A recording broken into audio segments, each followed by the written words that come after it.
राम लक्ष्मण और सिया जी गंगा जी के समीप आए।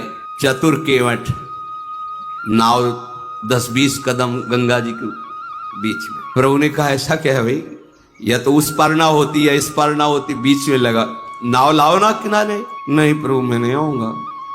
भाई क्यों? प्रभु हमने आपका रहस्य जान लिया है। तो तूने क्या रहस्य जान लिया मेरा? प्रभु तुम्हारे सांवले चरणों में बड़ा जादू है। ऋषि मुनियों से सुना है, अपने निषाद राज से भी सुना है, और नगर के लोग भी कह रहे थे। तो आपके चरणों में, चरण रज में बड़ा जादू है। नहीं क्या जादू है? सुना है गौतम ऋषि की पत्नी जो शिला रूप में थी, आपका चरण स्पर्श हुआ, सुंदर नारी बन गई।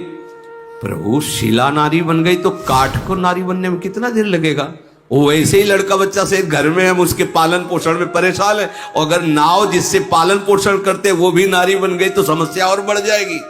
ना ना, हम तो नाव नजदीक लाने वाले नहीं, मेरे और कोई धंधा नहीं, कोई व्यापार नहीं, ये गंगा पार करता रहता हूं, जो कुछ मिल जाता है परिवार चलाता हूं। ये नाव भी स्त्री बन गई तो खर्चा डबल बढ़ जाएगा, व्यापार बंद हो जाएगा, ये नहीं हो सकता। प्रभु ने कहा कि तो तुम कैसे राजी होगे? पार तो तुम्हें करना ही होगा, क्योंकि दूसरी नाव यहां दिखाई नहीं दे रही।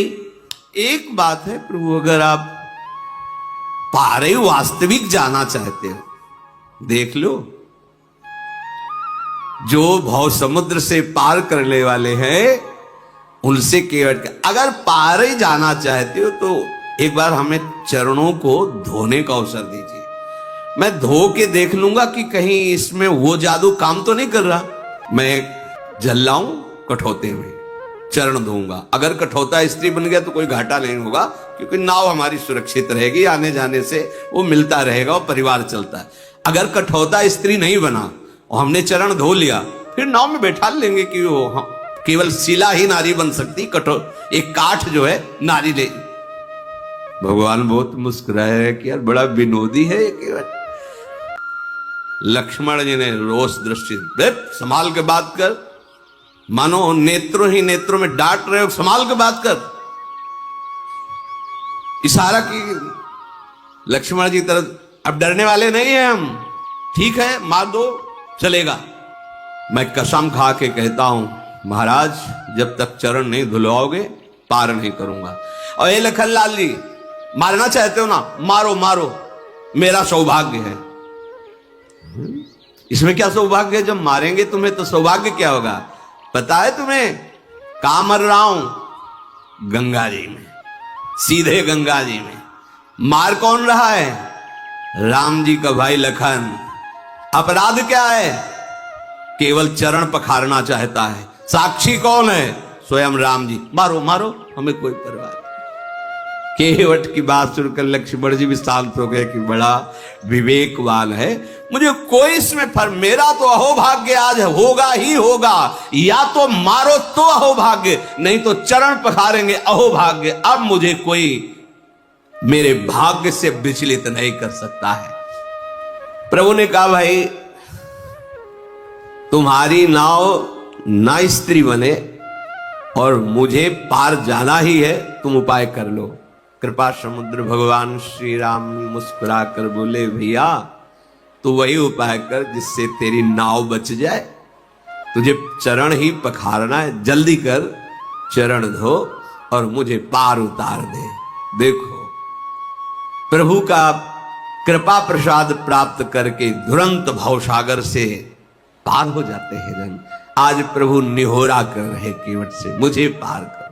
जिनका नाम स्मरण करने से अपार भव समुद्र संसार से जीव तर जाता है, जिन्होंने 3 पग पृथ्वी मांगी और 2 में ही नाप ली, वो केवट से निहोरा कर रहे हैं गंगा पार करने के लिए। परम कृपालु प्रभु जी के वचन सुनकर गंगा जी भी अंदर ही अंदर बड़ी आनंदित हो रही कि मैं जिनकी चरण धोवन हूं, प्रभु निहोरा कर रहे मेरे से पार जाने के लिए।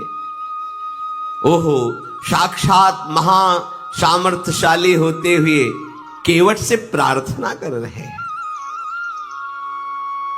गंगा जी प्रभु के नख कांति को देखकर अपने प्रगट स्थान यहीं से प्रकट हुई, बहुत प्रफुल्लित हो रही है।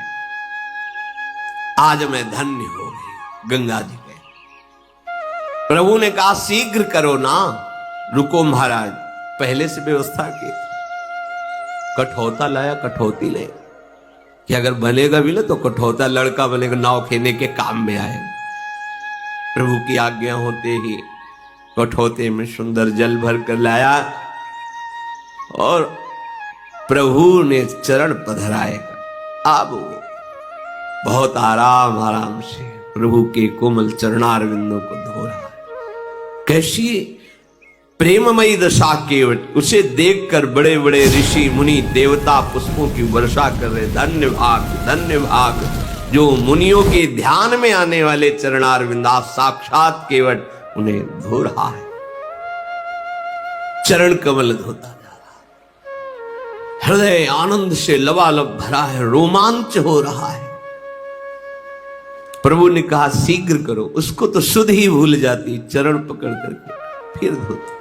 प्रभु ने कहा जल्दी करो, मुझे पार जाना है। अपने वस्त्र से भी प्रभु के चरण पोंछे, अहो भाग। फिर जो चरणोदक है पान किया। चरणोदक प्रभु का पान करते ही जितने उसके पितर थे सब भगवत प्राप्त हो गए। पितर लोक में जितने पितर थे सब भगवत प्राप्त हो गए। जो उसका पूरा परिवार था उसका भगवत प्राप्ति निश्चित, जैसे पास बन गया हो। आप पूरा परिवार पितर सब भगवत धाम के वासी, सब परम पद के अधिकारी। इसीलिए ये नहीं सोचना चाहिए कि हमारे परिवार का क्या होगा। यदि आप भगवत भजन करते, धर्म से चलते हैं तो पूरी जिम्मेवारी लोक परलोक की प्रभु स्वयं ले। भगवान अपने भजन करने वाले के परिवार का भी महामंगल कर देते हैं, उसका भी पालन करते। देखो प्रभु के चरण धोए, चरणामृत पान किया तो प्रभु को गंगा पार के बार बार मुख माधुरी देखते हुए नौका चला रहा है। जब पार हुए तो लखनलाल जी, सियाजू, रामजू उतर करके गंगा जी की रेती में खड़े हुए, बार बार हाथ जोड़ता, मुखारविंद की तरफ देखता, साष्टांग दंडवत होता, फिर खड़ा होता, फिर देखता है, फिर साष्टांग दंडवत।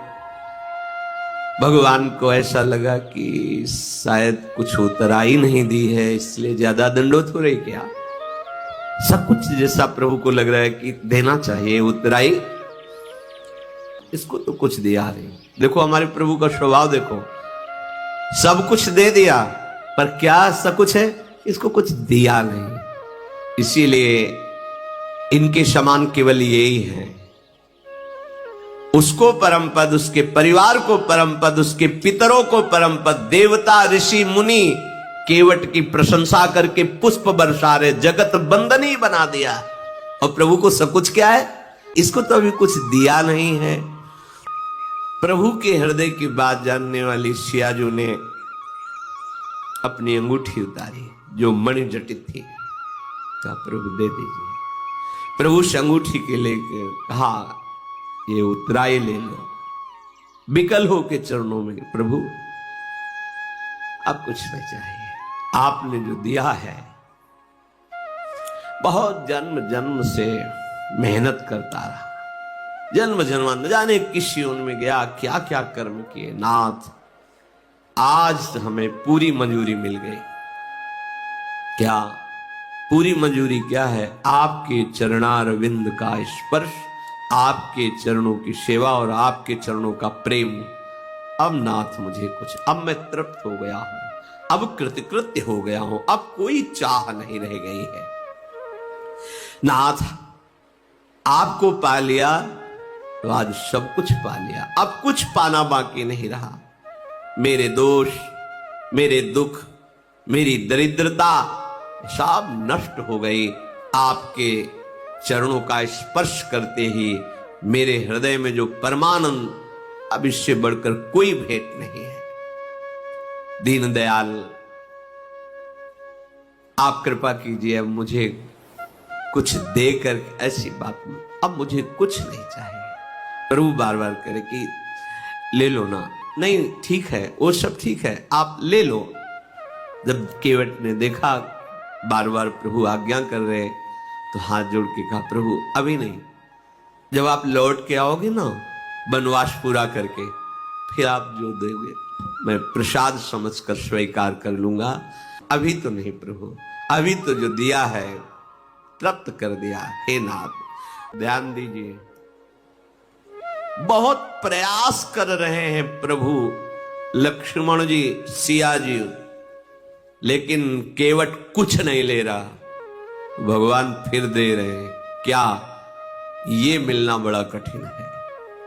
जाओ, तुम्हारे हृदय में प्रेम लक्षणा, अखंड भक्ति, अविरल भक्ति, ये दुर्लभ है, इससे बढ़कर कोई लाभ नहीं है। करुणा के धाम प्रभु अपने श्री चरणों का प्रेम प्रदान के, महाप्रेम।